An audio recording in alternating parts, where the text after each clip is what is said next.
What's up, G? Hey, JC. We're back at Ron's house for part 2. Part 1 was episode number 53 of Cars, Shops, and Collections. And thank you for watching. Who was on this right here, this Monte Carlo SS Aerocoupe 1986, one of 200. Awesome, awesome car. But Ron's got 2 more gems. They're inside this garage, so let's go see them. 1987 Camaro IROC-Z 28. This is one of the baddest, most menacing Camaros of the 1980s. And we've got a 1974 Ford Pinto with a twist though. Hey, I'm Ron Riles. Welcome back to my house. Today I'm going to show you the second half of my collection.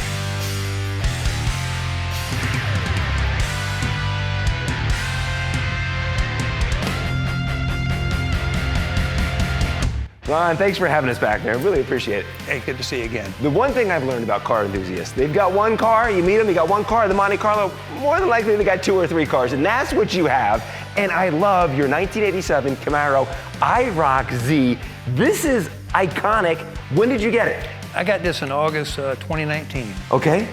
It's so, I mean, it's so cool. The front end too, you've got the quad headlights. Normally though too, you have the marker lights and the fog lights. Why don't you have the 4 lights down below? Well, I'm kind of a racing guy. I grew up around racing, so I wanted to get more air into the radiator, so I just took those lights out temporarily. I still have them. You still have them? Yeah, I keep everything that came off the car, which isn't a lot, but I always keep the original stuff with me.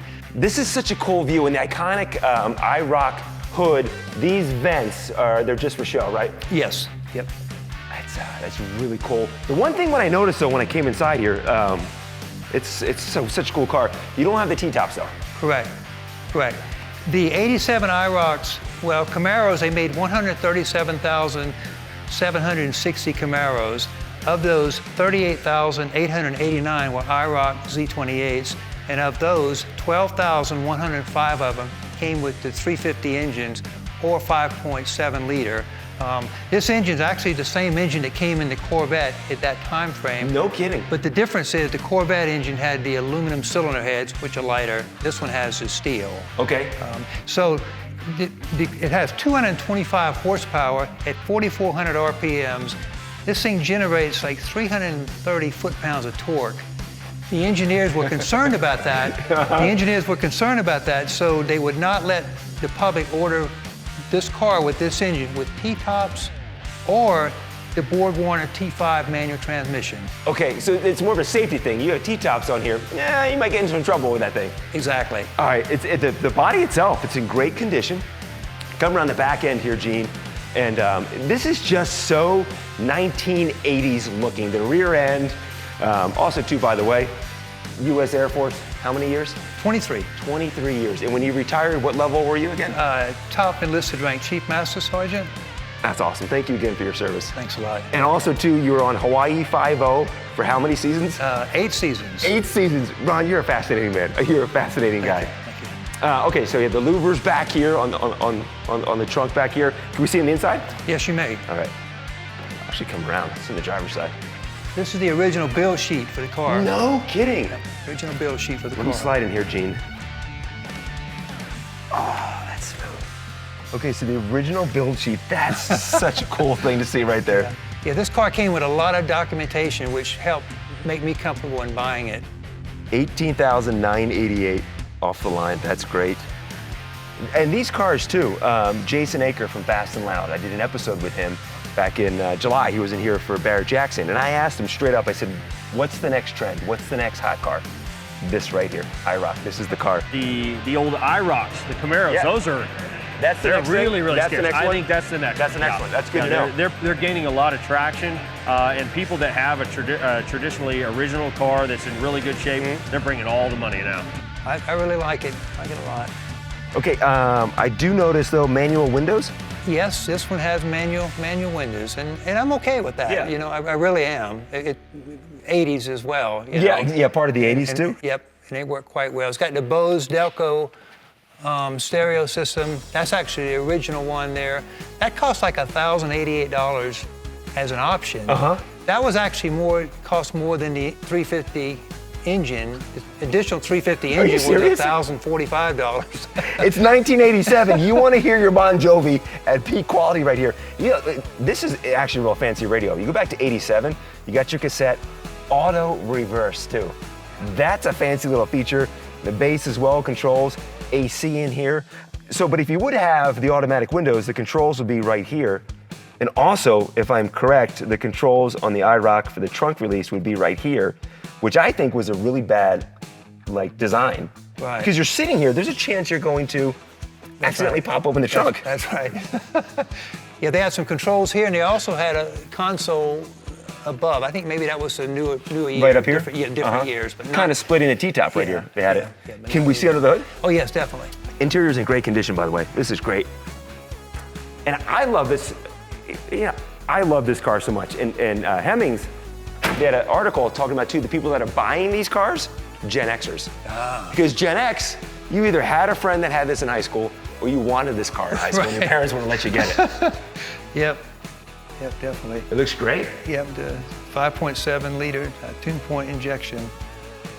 Really runs good. You can tell, like I say, with the additional torque, I can tell the additional torque with this car relative to the Aerocoupe. You can feel the difference. Yeah, 700 R4 transmission is what this car has, which they were introduced in 1982.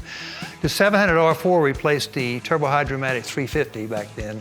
700 R4 transmission, 4-speed automatic, was also used in trucks and other, hot rods or rear-wheel drive cars when they use it. Very reliable transmission. 10-bolt GM rear end, limited slip. The first buyer, I'm the third owner actually. Okay. Ordered a limited slip rear end with a 325 gear in the rear end. I've noticed something too. So we had the 86 Monte Carlo, and that episode was a thrill. That was a great ride along.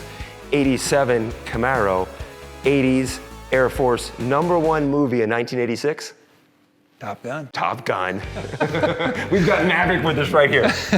Love this car, but also right here, your 1974 Ford Pinto with a really, really incredible backstory. When did you get this car?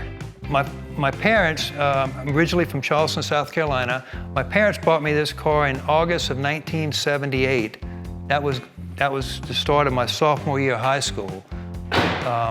So I drove it, in high school for 3 years. It was in the stock configuration when my parents bought it. Then I went in the Air Force, and I was stationed in England for 2 years. And in 1983, which is 40 years ago, where does time go? Right. My father, Jimmy Riles, who unfortunately passed away in 2007. He was a car guy, obviously, but he wanted to put Chevrolet running gear in the car, and that's what he did. Put a 350 Chevrolet engine, board 30 thousandths, and a couple other things I'll tell you about in a minute. But he put all the running gear. When I got back from England, I drove this car. My neighbor, a friend of mine I grew up with, we drove out here to California, to Merced, California with this car. Stopped through Vegas, obviously. Yeah. We got to stop through Vegas, but we drove it out here, and one thing kind of led to another from there. This is then such a personal part of your history. I noticed this back here, Fort Johnson Trojans. Is that your high school parking sticker? That's my high school You parking got sticker. this right here. Yeah, Fort Johnson Trojan was my high school. Fort Johnson High School, obviously. Yeah. And it meant a lot to me, so I always said, I'm gonna leave that on there. Absolutely. I mean, what a thrill to have. This was your car from high school, but also too special, meaning you're serving our country, your father's working on this vehicle, just to spruce it up for you, and you still have this. That's really special. Right, well, thank you. Yeah, I'm sure he didn't know I would have it this long. But anyhow. Probably thinking my son's gonna keep it for a couple more years and maybe upgrade, but I mean, it's really cool, and you have a name for it too. Yeah, my father came up with the name Devil in Disguise. Which we have right here. I noticed on your shirt too, the Devil in Disguise. Devil in Disguise, and in the 80s, mid-80s, Pro Sleeper, well, it is a sleeper and very popular with the public with the sleeper appearance with the wood grain and everything, but Pro Street was big in the mid-80s, so I came up with Pro Sleeper, because it's not a Pro Street car. So that's kind of how that worked out. But it's. Can I sit inside it? Yes, you may. Yes, you may. Got Recaro seats. I envisioned you in high school rolling in your Pinto. My dad had a Pinto. It was because the Pintos were started making in, I think, 71? Yes. So my dad had one in the 70s, and I was telling him I'm gonna come film your Pinto, and he's like, well, I had one. But when did we have a Pinto? I said, right when I was born, my dad had a Pinto as well. Wow. Yeah, a lot of people at the car events, they come up to me, and I get a lot of stories about people that had them in the past, or if somebody they knew had one. Yeah, I think everyone has a connection to a Pinto, and I think, too, I mean, the Camaros, the IROC's really hot, and I think that Richard Rawlings, Fast and Loud, love his show, Gas Monkey Garage. He's currently building 2 Pintos, dragsters. So I think because of that, just because, Richard putting his seal of approval on Pintos now, I think we're going to see the stock on Pintos start to go up. That'd be nice. Yeah, you can't sell this. Just sit inside. Definitely. All right, how much of this is still the original car that you had from high school? Since I had it in high school, all of it was original except for the speedometer, the tachometer, and the gauges. And then I had a lot of stuff chrome when I did the restoration. And you got it signed by Gene Winfield as well? Yeah, the 2021, the Graffiti Fest in Modesto, California, I had it there. And on Sunday morning, one of Gene's crew guys, Eric, he came up, he was looking at the car. I didn't even know who he was at the time. So we got to talking and whatnot, and he asked me if I want to put this car in their display area. So I thought about it for about 10 seconds, and I said, I think I'll do that. So I did that, and I got to meet Gene. Gene's one of the legends of the customizing cars, along with George Barris, Ed Roth, Darryl Starbird, and the guys, the initial guys that really did a lot with Hollywood. They did a lot of Hollywood stuff. Oh, yeah. George Barris with the Batmobile. Anyhow, so very special that Gene signed my sun visor. Yeah, they signed it there. Very, very special. Just also, too, the dash, great condition. I also noticed that, too, in your IROC. The dash is impeccable in your IROC. Thank you. Can we see under the hood? Yes, you may.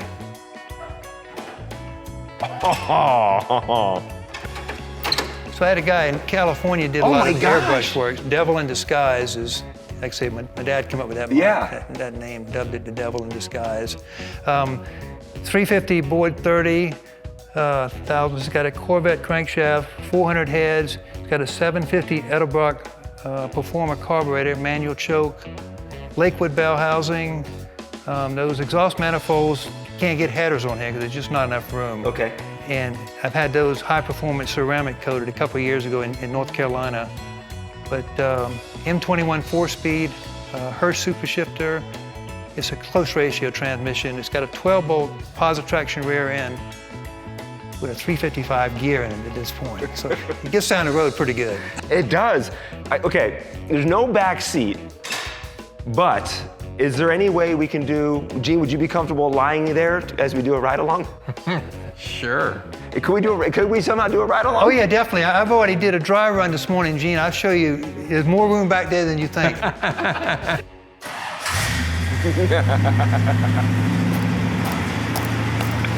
Oh, that's not your parents' Pinto. That's amazing, that sound. It's so good.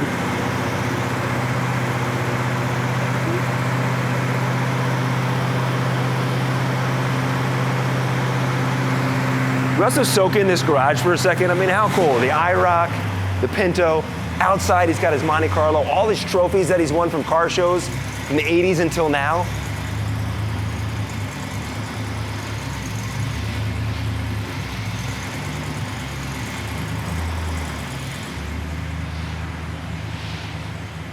Badass go-kart that he had from when he was a kid as well. If you go back to episode 53, we break down more of his time on Hawaii 5-0.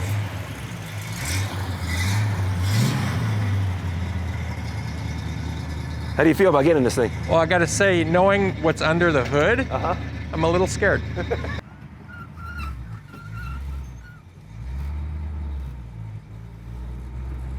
So how many horsepower in this?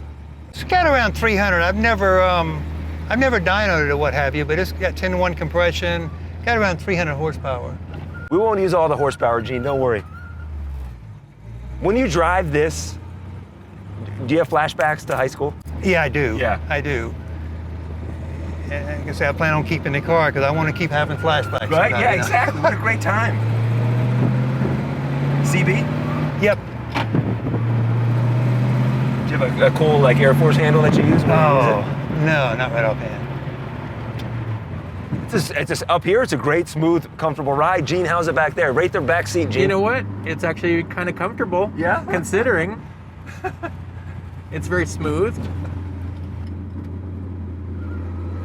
Yeah, like I said, I drove this car to California from South Carolina. My friend and I, in 1984, and it just great cruiser. So you were in the Air Force at that time? Yes, driving out to my second Air Force station, Castle Air Force Base in Merced, California.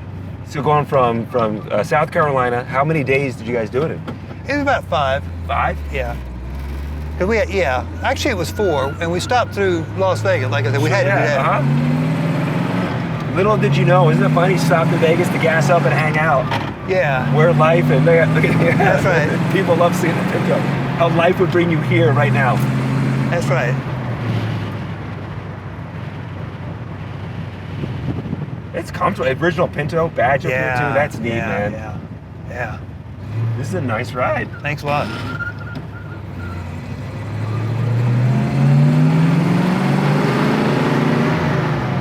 I'm calling it now.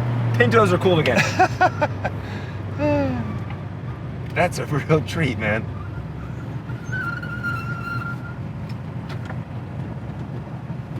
So this too, I mean, this car has been a part of your, if you think about it, just the whole history of your life. Yeah, Going to the Air has, Force, right? meeting your wife, your time in Hawaii, coming back here to the States. This has been a piece of you since Right. the early years. Yeah, and like I say, I've had it stored one way or another all those years when I'm overseas or Uh-huh. in Hawaii and stuff. Worked out pretty good.